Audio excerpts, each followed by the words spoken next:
Olá, tudo bem? Milton do Eterno por aqui, trazendo aqui hoje mais um resenha, aqui no Missão Intensidade, com o meu amigo, pastor e empreendedor social, pastor Rodrigo. Fala galera, beleza?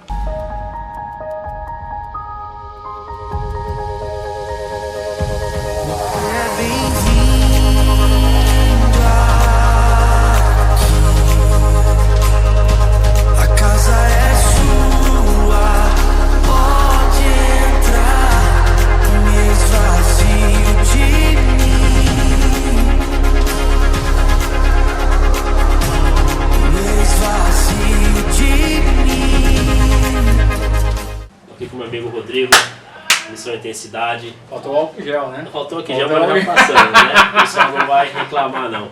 Rodrigão, se apresenta aí pro pessoal que está nos vendo, que está nos acompanhando aí. Quem é o Rodrigo? Explica aí quem é o Missão Intensidade pra gente. Beleza. Como o Milton falou, eu sou o Rodrigo de Souza, eu sou professor em Educação Física, sou pastor e empreendedor social. Hoje, grande parte da minha vida é voltada para as questões sociais, questão de justiça social. E nós resolvemos fazer isso através do Missão Intensidade. Missão Intensidade é um projeto social que atua em bairros de periferia, com o intuito de desenvolver os bairros de periferia através do esporte, da cultura, da qualificação profissional e empregabilidade. Então, basicamente, essa é a nossa área de atuação, o que o Missão Intensidade faz. E nós fazemos isso, desenvolvemos nosso ministério através dessa plataforma. Fantástico.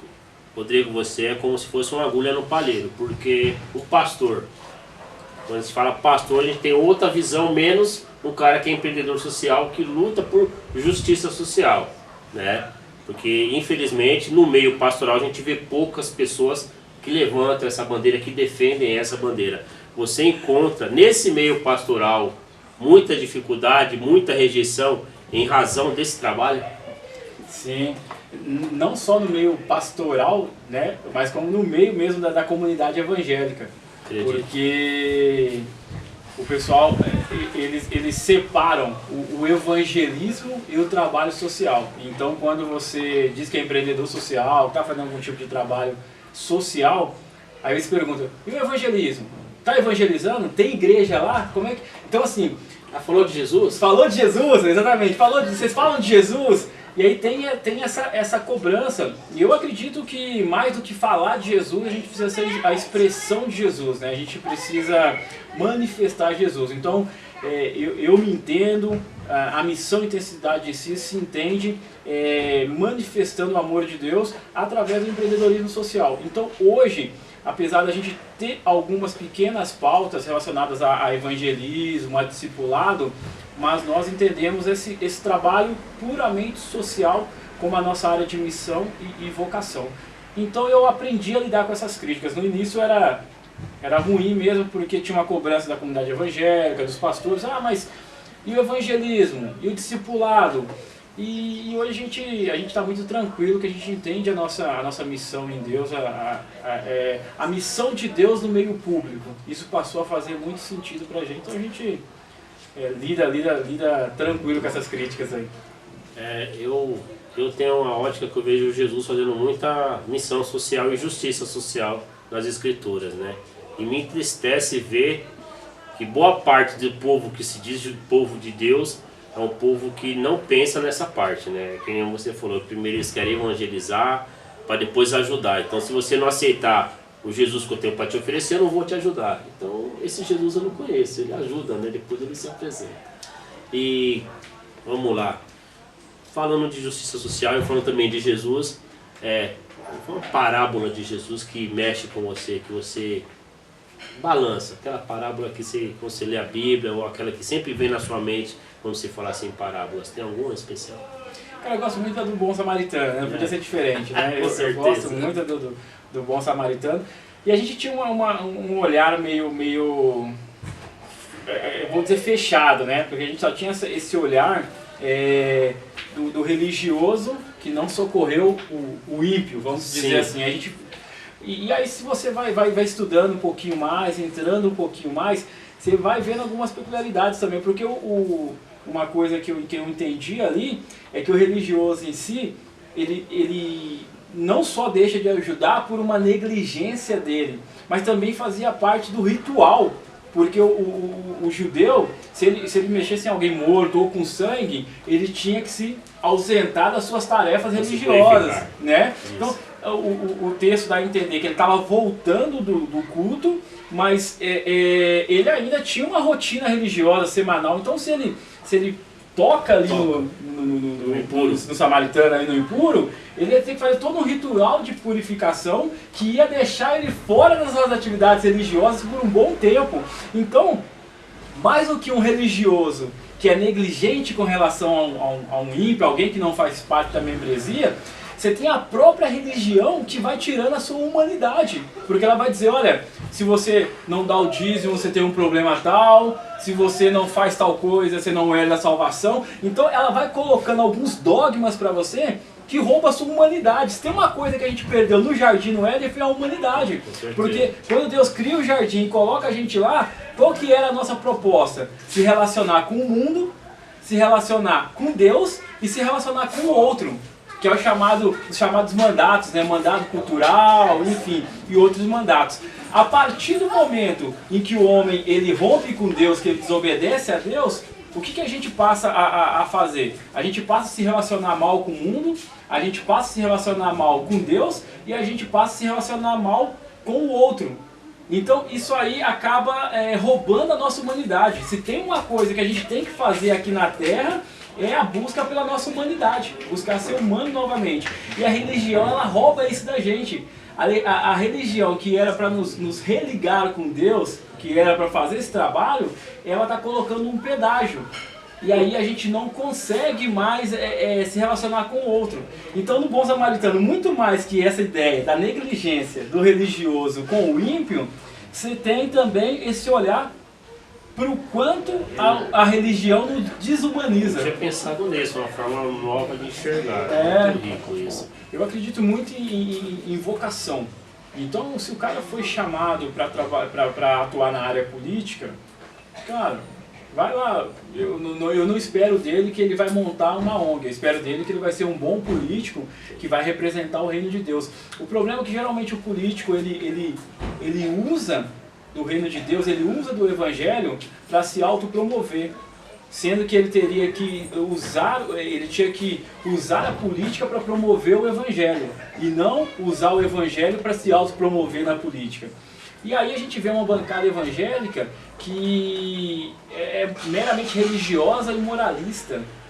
A gente vê evangélicos atuando na política que mais geram injustiça do que justiça.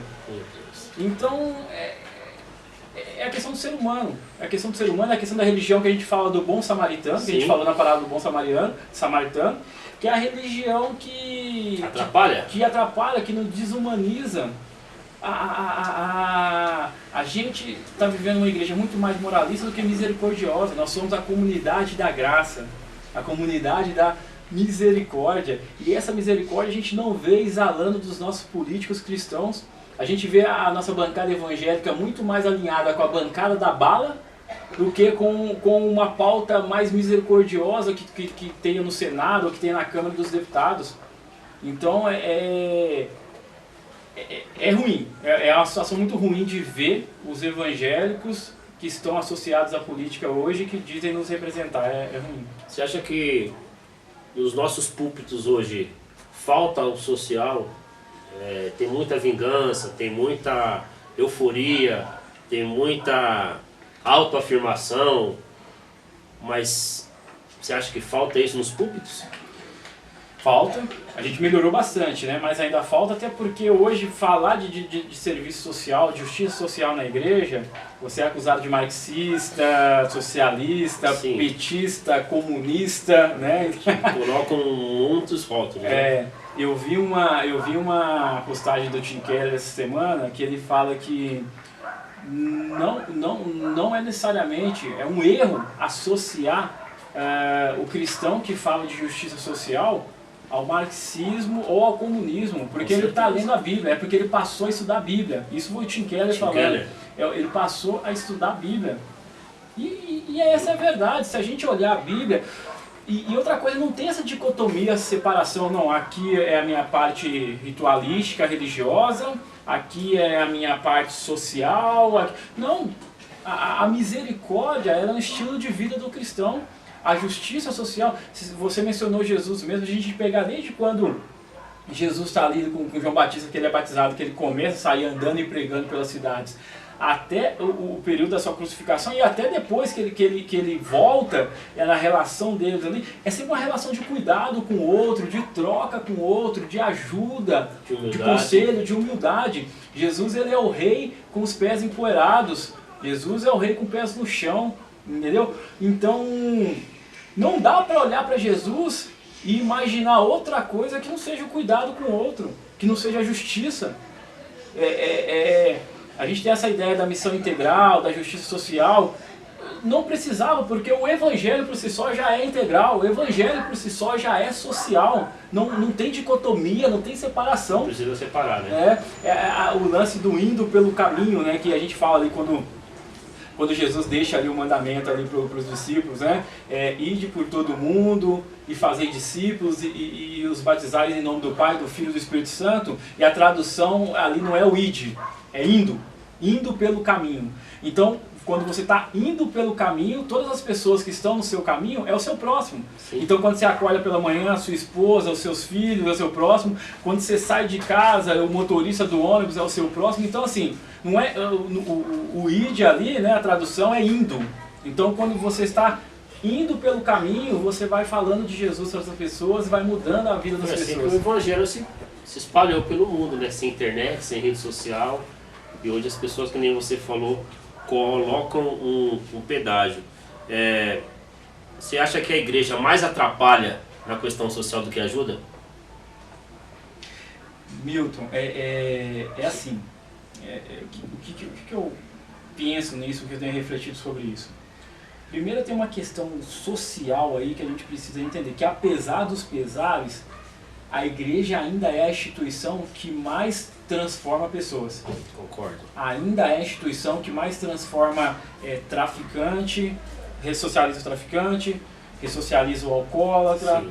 Ela ainda é. Então, socialmente, essa utilidade pública da igreja como instituição social, ela é muito grande ainda. Eu não me lembro uma outra instituição que recupere tantas pessoas igual a igreja no mundo. O problema, você não acha que às vezes por recuperar, por exemplo, tira um soldado do tráfico, vamos pôr, e traz para a tua igreja, né? E aí você é militante da minha igreja, então você tira ele do tráfico e você traz ele, lógico, para um outro contexto de vida social, mas para dentro daquele sistema, e muitos ficam presos àquilo. Então essa questão de falta esse social que a igreja faz, mas não falta viver esse social. Viver isso, pôr isso em atividade, como você faz aqui, por exemplo. Esse é o lado ruim, né? Porque resgata, eu tiro o cara da lama, trago para a igreja, mas tem uma passagem, Lucas 11, 12 ou 13, que é a passagem dos ais. Ai de vocês, e tem um momento que fala assim, ai de vocês que pegam os homens e transformam em homens piores, e convertem e eles ficam piores do que estava antes. É isso, essa é a passagem-chave. Ai de vocês, né, que pegam os homens maus e transformam em homens piores ainda a partir do momento que vocês trazem ele para a sua religião. Ou seja, quando você se converteu, se tornou uma pessoa pior. Eu passei por isso, eu tive essa experiência, que eu achava que eu ajudava mais as pessoas quando eu trabalhava em ONG ligada a religiões afro-brasileiras, diretamente com o negro. E quando eu me converti, eu cheguei uma vez que eu me olhei e perguntei, por que eu ajudo menos hoje? Não, você tem que cuidar primeiro do seu espírito, da sua alma, depois você vai ajudar os outros. Foi o que eu escutei na época, isso eu nunca esqueci. Mas acho que é um pouco disso, às vezes você traz a pessoa, mas piora, né? Complexo, né? Complexo. Tipo assim, você tem, por exemplo, lá a família, né? A esposa, os filhos e tal, e o cara, ele é alcoólatra. Aí ele trabalha, faz as funçõezinhas dele lá, coloca comida em casa, alguma coisa e tal. Aí, só que todo dia quando sai do serviço, ele para tomar uma, chega mais tarde em casa. Aí, mas ele chega em casa, toma um banho dele, deita, tal, dorme, brinca ali com os filhos. Aí final de semana ele bebe e tal. Aquela vida meio típica do do cidadão ali, talvez até de periferia, que o cara trabalha, toma umas, as Veio o criançadas futebol domingo à tarde. veio o e tal. futebolzinho e tal, e a vida que segue. E aí a mulher tá na igreja e ela tá orando para se converter, e fazendo campanha e tal, e aí esse cara se converte. E aí esse cara se converte, e aí o que acontece?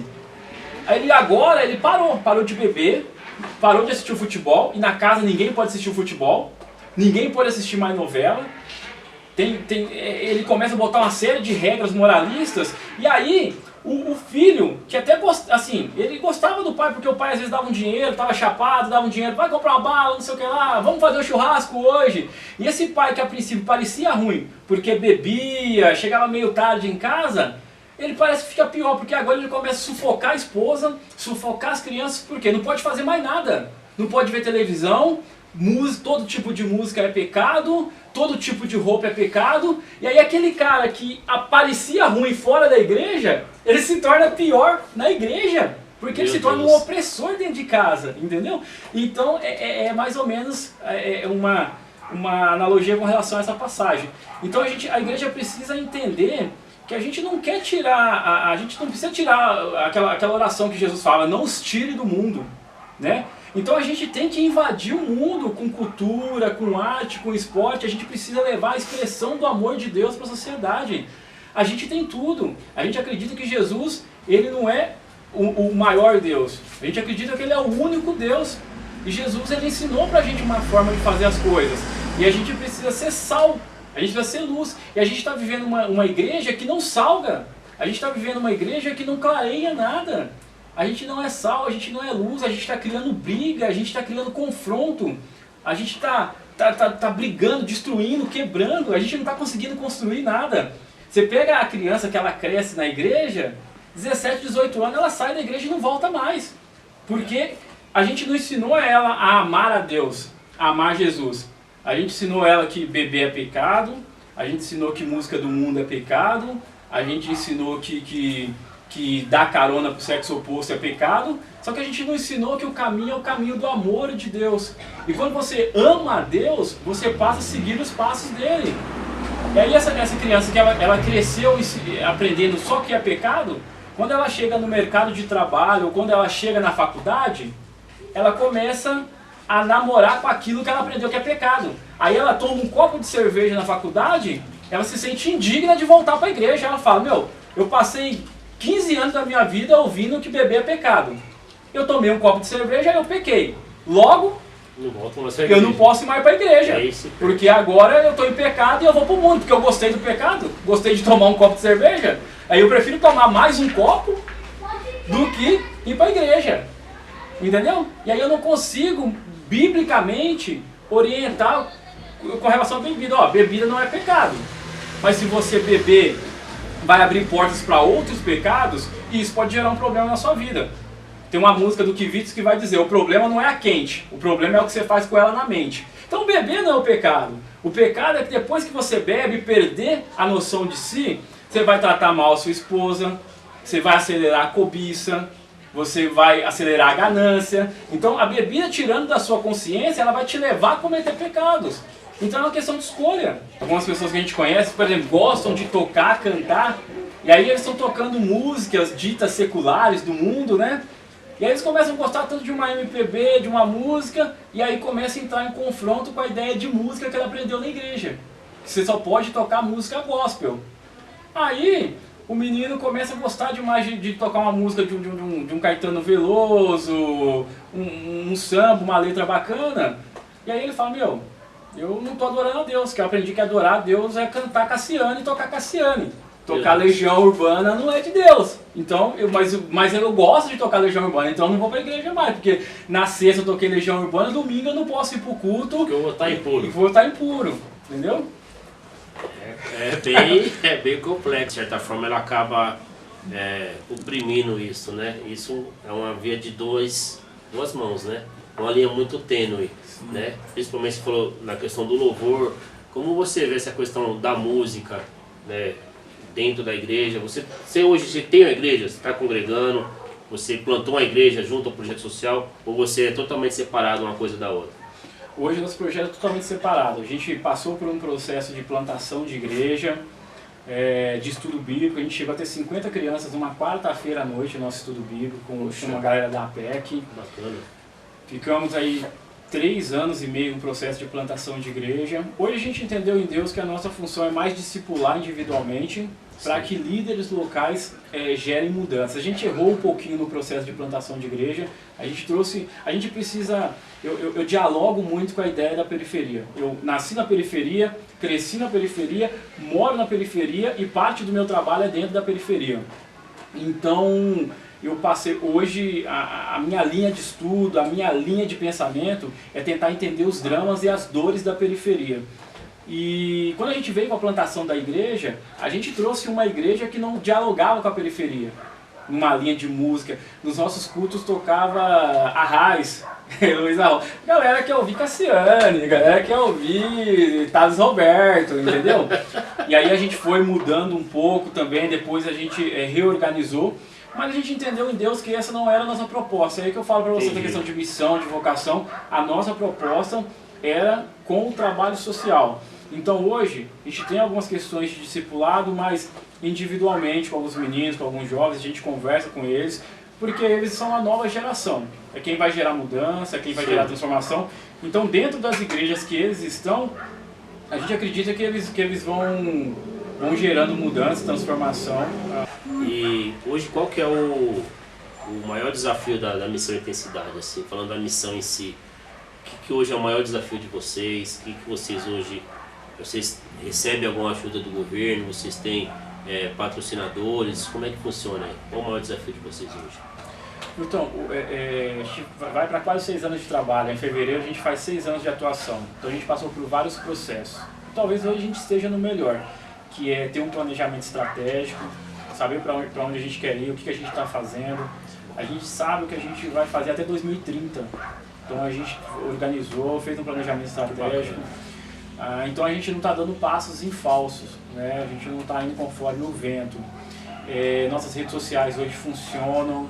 Hoje a gente tem assessoria contábil, nós temos conta jurídica, documentações, certificações a gente está tirando. Então a gente está organizando bem a casa, já está assim, bem organizado. Bom, né? A gente tem alguns parceiros, grande parte em pessoa física, né? A gente tem muitas pessoas e aí tem um lado positivo também, assim, que a maioria dessas pessoas são pessoas crentes. Então assim, a igreja, instituição, eu confesso para você que tem pouca ajuda, quase nada. Porque as igrejas elas costumam estar associadas a um projeto que carrega o nome dela, carrega a placa dela, que dê visibilidade para ela. Ela não quer simplesmente participar. É que nem político em campanha, né? Exatamente. É que nem político em campanha. Se ela não tiver ali no meio, não ajuda. Então a gente assim, mas tem algumas empresas próximas a gente, pessoas, então a gente tem algumas parcerias. A gente foi contemplado com o edital público municipal de cultura. Então a gente passou no edital da prefeitura, não que a gente tenha algum tipo de parceria contínua com a prefeitura. A gente abriu um edital, a gente concorreu com outras instituições, vencemos, então é um período de 10 meses que a gente recebe um fomento financeiro dele que está terminando agora. Então aqui nós estamos na chamada região da divisa, que são os bairros de Mogi, que fazem divisa com Itaquaquecetuba e Suzano. Hoje, mais ou menos 80% do nosso público é Mogi e o restante se divide em Itaquá e uma faixa menor de Suzano, porque é muito próximo, de uma rua para outra você muda de município. Você vê diferença, Rodrigo? Você está bem na divisa de 3 municípios. Você consegue perceber diferença em governabilidade entre esses municípios? Às vezes uma rua aqui ou uma rua aqui, muda alguma coisa? Muda bastante, muda bastante. Você vê que Mogi, ela está muito à frente das cidades aqui da região do Alto Tietê. Então, com certeza. O que está dentro de Mogi tende a ser um pouco melhor, levando em consideração que quando a gente está falando de periferia e uma região de divisa, quase que se nivela. É claro que se você ir para as regiões mais centrais de Mogi e mais centrais das outras cidades, não tem comparação. Você vai ver Mogi está anos-luz à frente. A periferia por si só, ela vai ficando só com o resto. Agora, ainda se você comparar um pouquinho a periferia de Mogi com Itaquá e Suzano, que estão perto, você vai ver que Mogi ainda está um pouco à frente, tanto que onde a gente está aqui, o pessoal de Suzano e o pessoal de Itaquá eles de alguma forma tentam migrar para Mogi para ser atendidos nas creches de Mogi, nas escolas de Mogi, na saúde pública de Mogi. Procuram Mogi. Isso. Porque é melhor. Porque é melhor.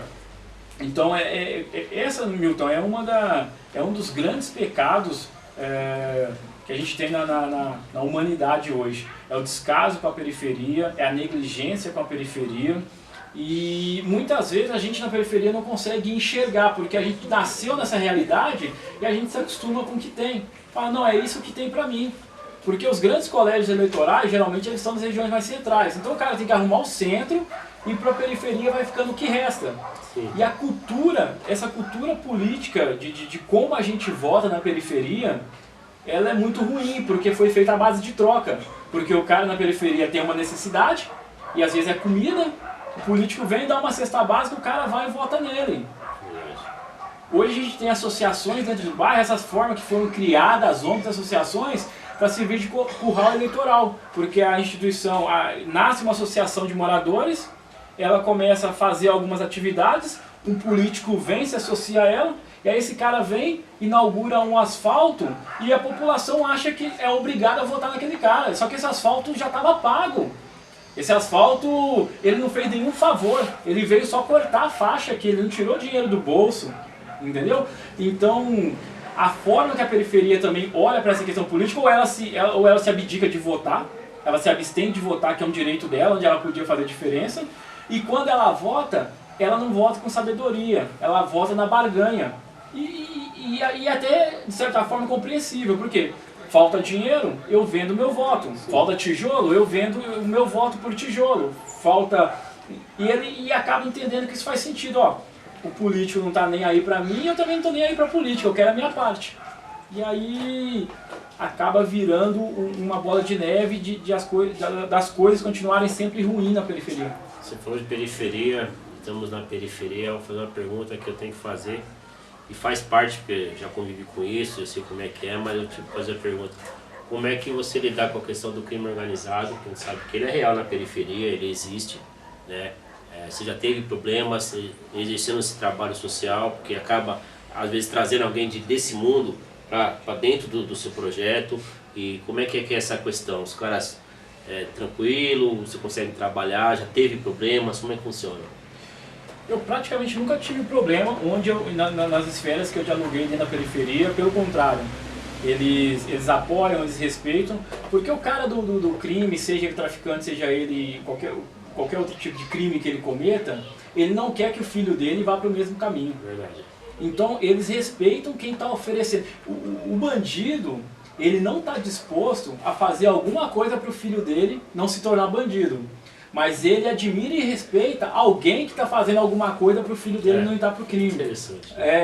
Então, já aconteceu de eles procurarem a gente e dizer, olha, professor, está precisando de alguma coisa aí? Se alguém mexer aí, avisa, meu irmão, tá tranquilo e tal. Uma vez a primeira vez que a gente ficou sem um espaço, não tinha para onde ir, e a galera tinha umas casas aí, eles vieram nos procurar, a gente tem umas casas ali, vai lá, coloca suas crianças lá, faz o projeto. Não, irmão, a gente já está tranquilo aqui, Deus está vendo pra gente aqui, vem cá, mas muito obrigado, posso orar com você? Pode, pastor, pode, irmão. E aí a gente ora junto. Então é uma relação, não vou dizer que é uma relação 100%, eles lá e a gente aqui, mas eles nos respeitam. Relação de respeito, isso. Uma relação de respeito. A gente entendeu que como projeto social, a gente não devia dever nada pro tráfico ou pra criminalidade e não dever nada pra igreja.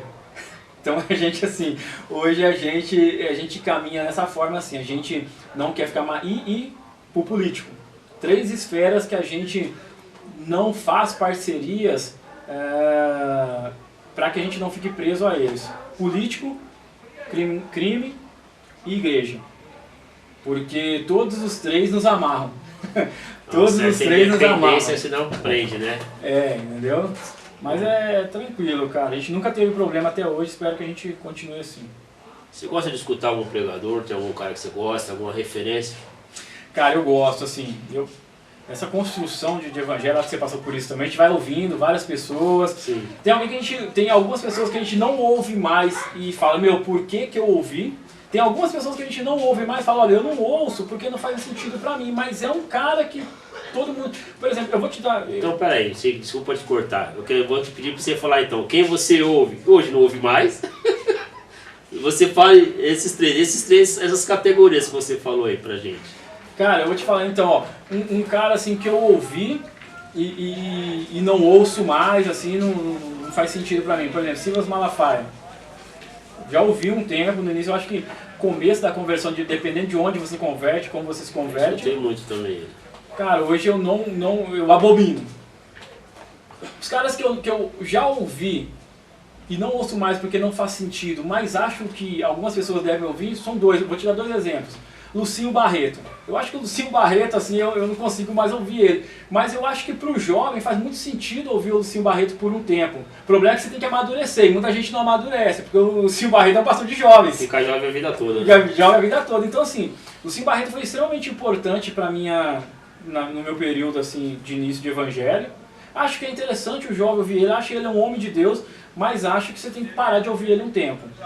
Outro cara relativamente bom também, eu não ouço mais pela linha teológica que eu resolvo seguir hoje, mas Luciano Subirá. Luciano Subirá eu acho um cara bacana, mas na linha teológica que eu aderi hoje, eu não ouço ele mais. Mas acho que quem está na linha teológica que ele acredita, ele é uma ótima referência para ser ouvido. Quem que você escuta hoje?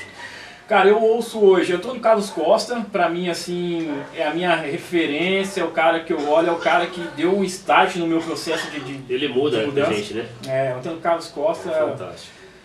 Eu acho que ele consegue equilibrar demais a questão do evangelho, a questão do social, o discurso. Ele consegue achar o equilíbrio que eu busco e que eu acho que todo cristão deveria buscar.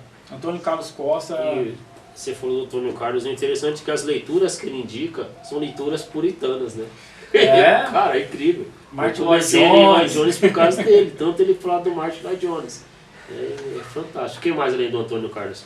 Eu gosto muito do Neil Barreto. Neil Barreto eu acho que é o cara também assim, que ele consegue dialogar com as massas. O Antônio Carlos Costa, eu acho que ele é o pastor a ser ouvido hoje no Brasil e quem sabe no mundo. Eu acho que é o cara que é ser ouvido por todo mundo.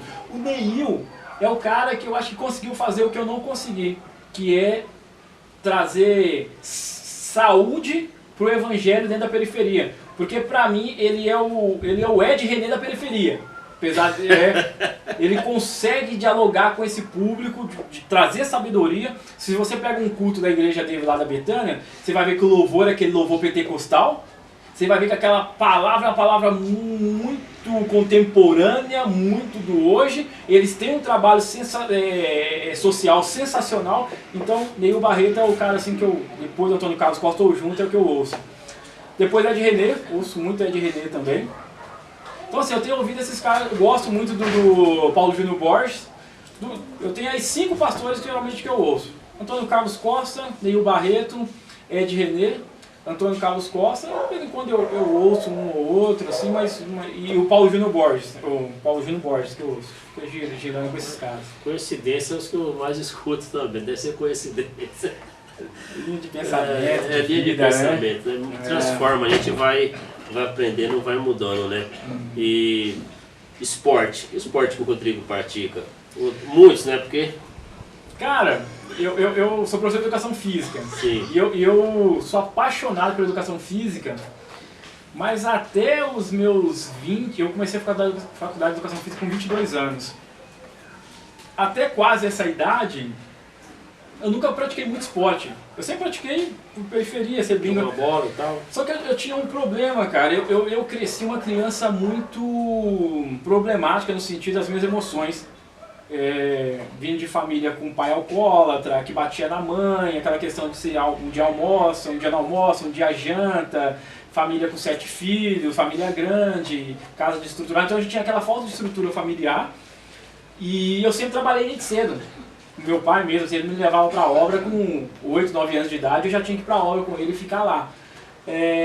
E aí eu tinha problema por ser negro, por ser pobre, eu achava que isso era a pior coisa do mundo, que eu era uma vítima do mundo. Você mesmo se rejeitava? Eu tinha autoestima muito baixa, autoconfiança muito baixa, então eu tinha medo de arriscar, de fazer as coisas. Eu lembro que com 14 anos a gente estava jogando um vôlei num campinho de terra adaptado, e aí eu errei uma jogada e um amigo meu falou, meu, você é ruim de tudo.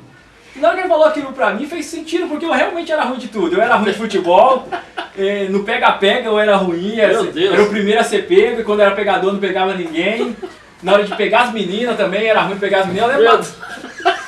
Porque assim, neguinho, cabelo empoeirado, envermelhado de terra, boca branca de frio, canela russa, até alguém chegar pra mim e falar, olha, isso aqui é um desodorante, olha...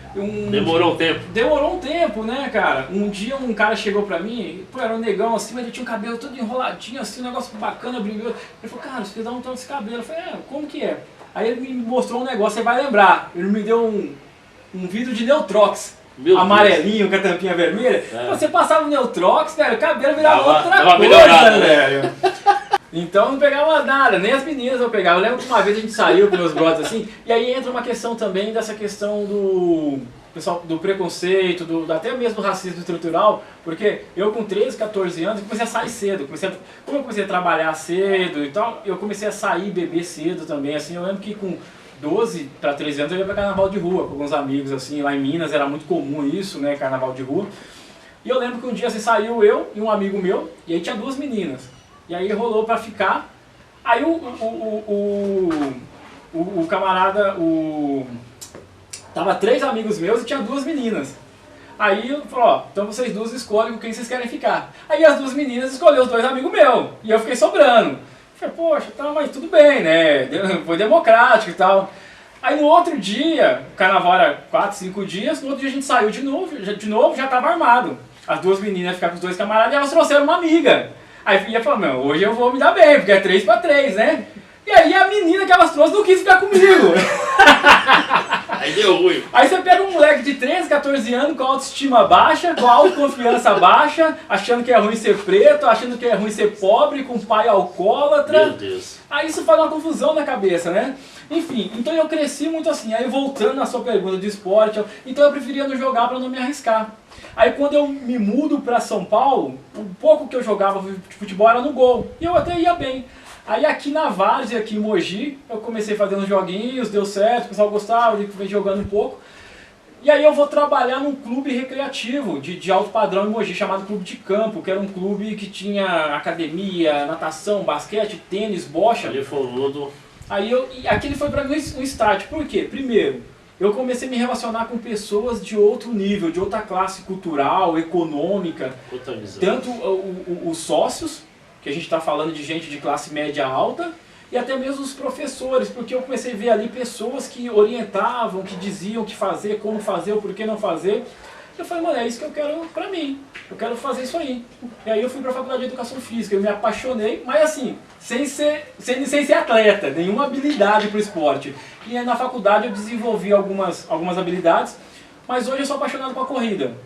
Tenho corrido pouco, mas eu gosto de corrida de rua, assim, já tive meus momentos áureos aí na corrida e quero voltar. Eu acho que os pastores estão combinando, porque eu fiz uma resenha com o pastor Fabioito, corrida. Falei com o Julie, pastor Julie, corrida. Hoje você, corrida. Eu tô precisando, acho que Deus tá falando, corre, Milton. Tá precisando correr. Tá precisando correr, Milton.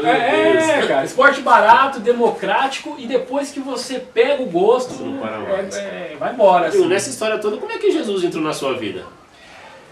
Cara, eu tomei um pé na bunda. Todo mundo chega na igreja quebrado, né? É verdade. Dificilmente. Eu não conheço ou não lembro de alguém que foi pra igreja bem. Assim, eu lembro. Também não conheço. Quero conhecer. Eu não conheço.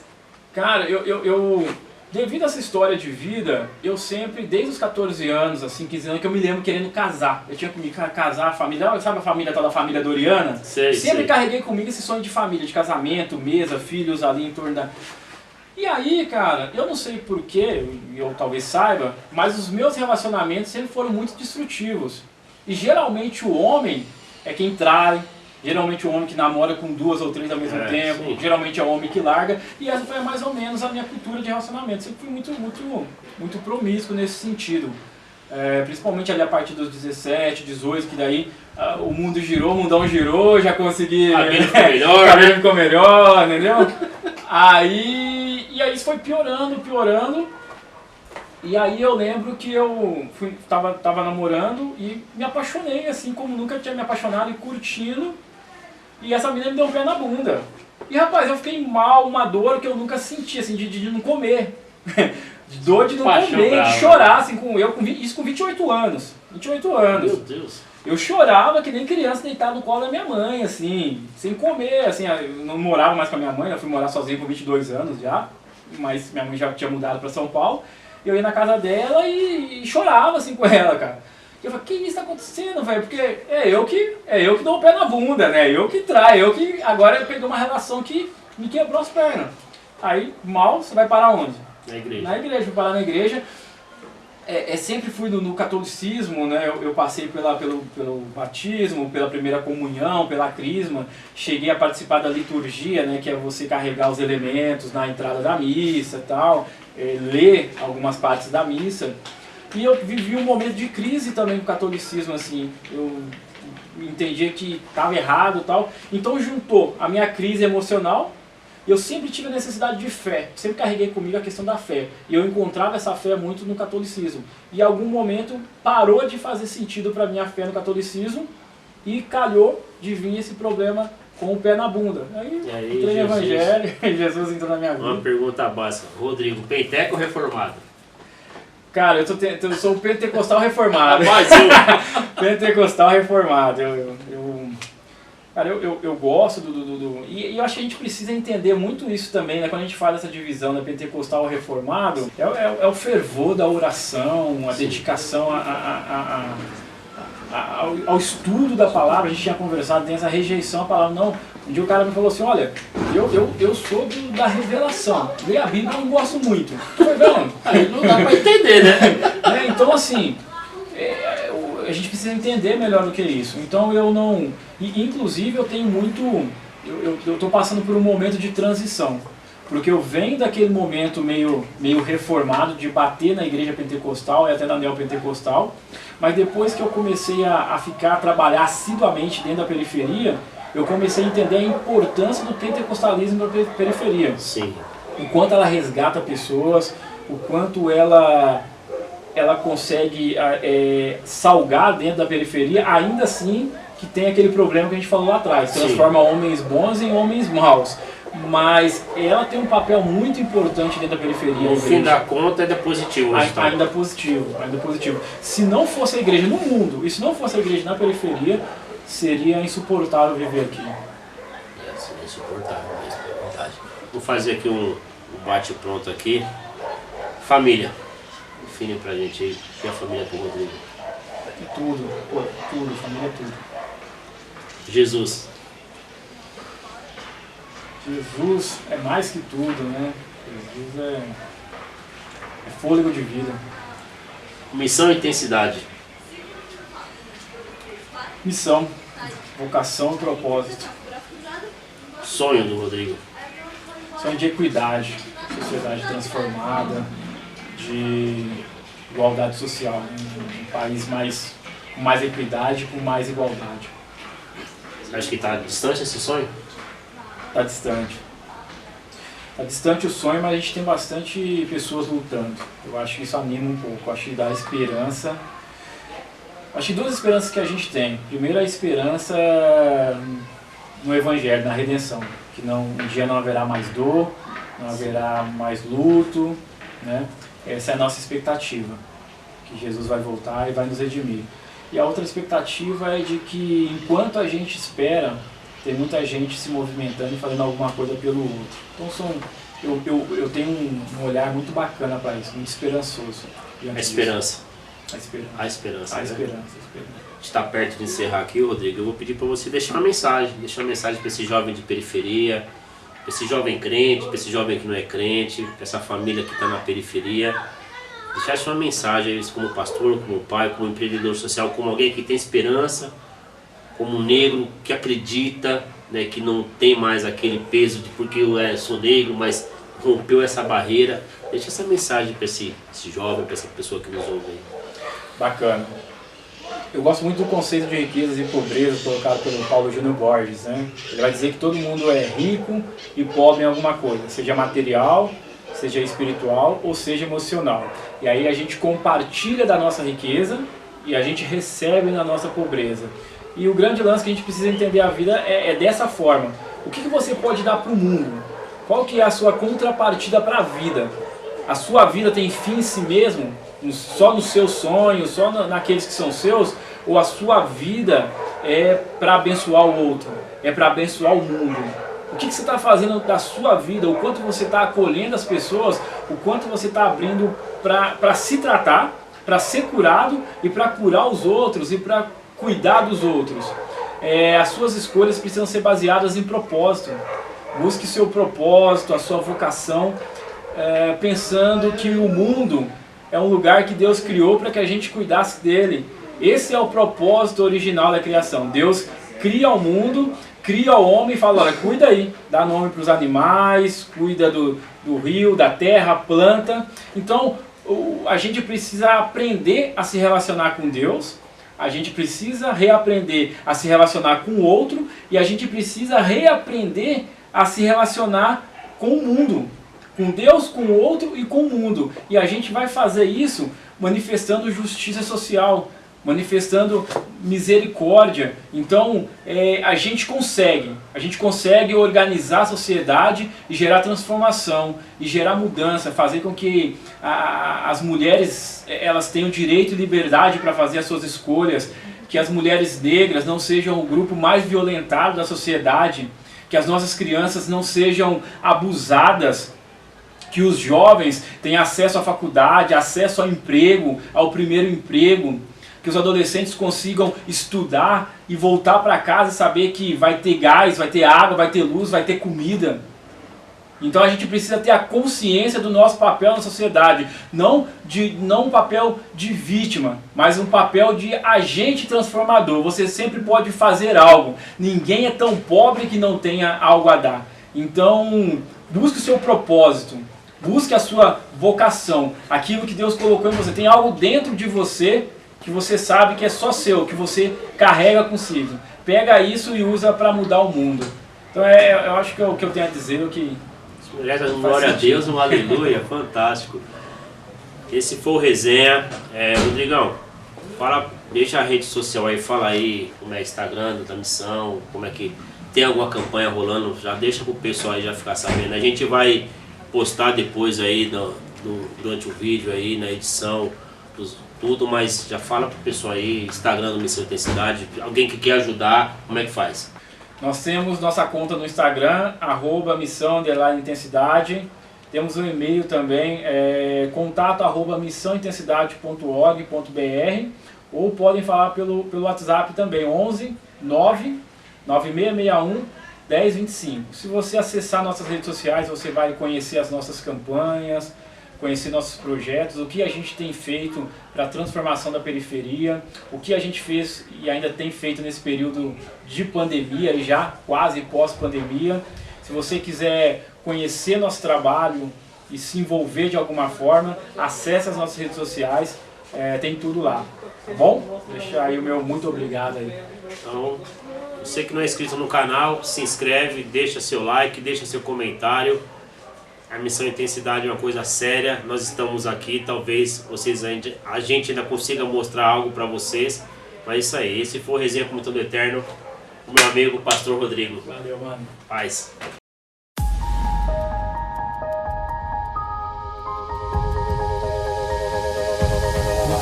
Bem